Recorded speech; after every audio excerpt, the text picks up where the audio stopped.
Bonjour les simulateurs, nous allons voir aujourd'hui comment connecter un Line 6 HD500X à votre ampli guitare avec la technique des 4 câbles. Cette méthode vous permet d'utiliser les sons de votre propre ampli en les agrémentant des effets du HD qui se placent soit avant le préampli du combo, soit après. Les connexions sont un peu compliquées, voyons comment ça se passe.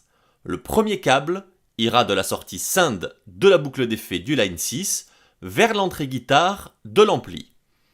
Le deuxième câble de la sortie SIND de la boucle d'effet de l'ampli cette fois vers le return mono left de la boucle du HD. Le troisième câble va de la sortie unbalanced output left du pod vers l'entrée return de la boucle d'effet de l'ampli. Le quatrième câble, c'est celui de la guitare qui se branche dans l'entrée guitare du HD500X. Voilà ce que ça doit donner. Ensuite, vous paramétrez le HD500. Vous faites un appui long sur la touche View. Avec la flèche de droite, vous faites défiler les écrans jusqu'à l'option Output. Ici, avec la molette numéro 1, vous pouvez faire défiler les différents modes de sortie. Vous réglez votre appareil sur Combo Power Amp. Si vous avez un ampli de corps, dans le même menu, il y a un réglage Stack Power Amp. Maintenant, vous sortez des menus en pressant la touche View. L'interrupteur Line Amp sera réglé sur Line. Avec cette méthode de connexion, vous utiliserez les sonorités de votre propre ampli. Les simulations d'ampli du Line 6 seront donc désactivées. Dans un premier temps, nous verrons ensuite comment les utiliser aussi. Les effets que vous souhaitez utiliser avant le préampli de votre combo, comme la wah-wah ou les distorsions, entreront dans l'ampli par l'entrée guitare et les effets, comme les delays ou les reverbs, que vous souhaitez mettre après le préampli, entreront dans le combo par l'entrée return. Pour parvenir à cela, il est impératif d'intégrer à votre chaîne d'effets dans le Line 6 une boucle d'effets. Il y en a une physique sur le panneau de connexion, mais elle ne fonctionne pas s'il n'y en a pas une virtuelle dans le tableau des effets. Attention, elle doit être activée.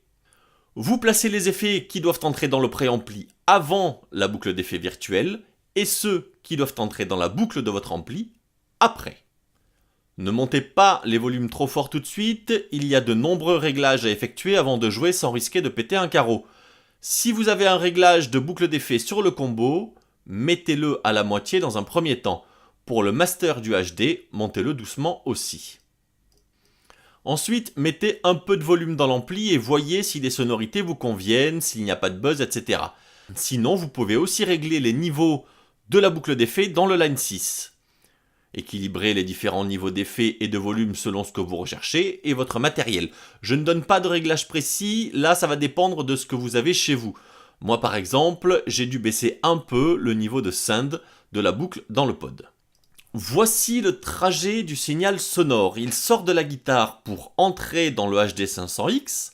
Là, il est modifié par les éventuels effets que vous aurez mis en amont du préampli, un tube screamer par exemple.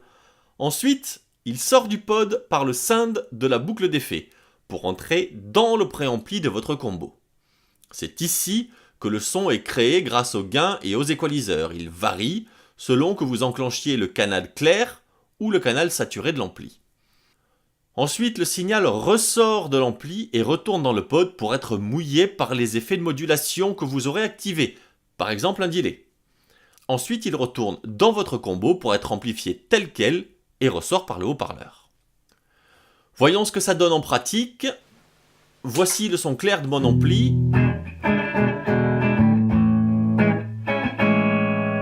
Avec en plus une reverb du HD500 dans la boucle.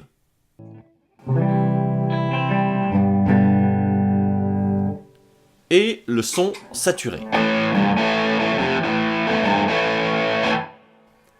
Je vais enclencher des effets qui vont les enrichir sans les modifier. Par exemple, une wah-wah.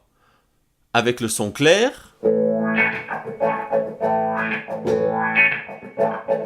Puis le son saturé.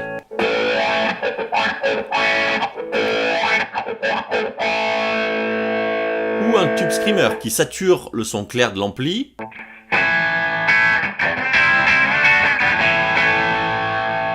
ou augmente la saturation du canal drive.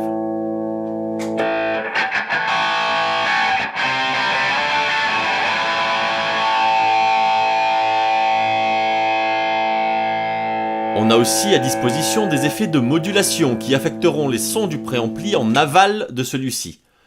Voici avec un delay en clair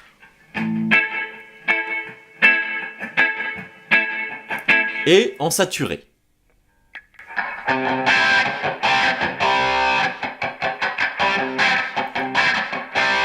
Bien, maintenant imaginons que votre combo ne donne pas toutes les possibilités sonores que vous souhaitez. De temps en temps, vous voudriez avoir des sons d'ampli Marshall ou Mesa Boogie. Pas la peine de débrancher quoi que ce soit. Si, dans votre chaîne d'effets, vous ôtez ou vous désactivez la boucle d'effets, alors le signal sonore sera automatiquement dirigé vers le return du combo via la sortie Unbalanced Output, sans passer par le préampli du combo. Il suffit d'ajouter une simulation d'ampli à votre signal et vous pouvez bénéficier de tous les sons comme si vous étiez connecté uniquement en Power Amp. Voyez la vidéo sur ce sujet pour tous les détails. Je vous conseille de placer l'ampli avant la boucle dans la chaîne. En le plaçant après, j'ai eu des bruits parasites. Vous avez deux manières d'utiliser les simulations d'ampli. Soit vous programmez des presets sans boucle d'effet et vous les activez quand vous en avez besoin, soit dans les presets avec boucle d'effet, vous sélectionnez un ampli que vous pouvez désactiver ou activer au pied à votre convenance. Il convient simplement de désactiver la boucle d'effet quand vous activez la simulation d'ampli. Pour cela, le plus simple est de les assigner à un même foot switch dans l'onglet Controllers. Comme ça, quand vous activez l'un, l'autre se désactive automatiquement. Pour savoir si la boucle d'effet est bien enclenchée ou au contraire désactivée, faites ce test. Avec la boucle enclenchée, vos contrôles de préampli fonctionnent. Les gains et équaliseurs ont une influence sur le son. De même, un changement de canal sur l'ampli modifie le son. Quand la boucle d'effet du HD500 est désactivée, tous ces contrôles sont inactifs. Les seuls potentiomètres efficaces sont ceux de volume de l'ampli de puissance. Les changements de canaux ne modifient plus rien du tout.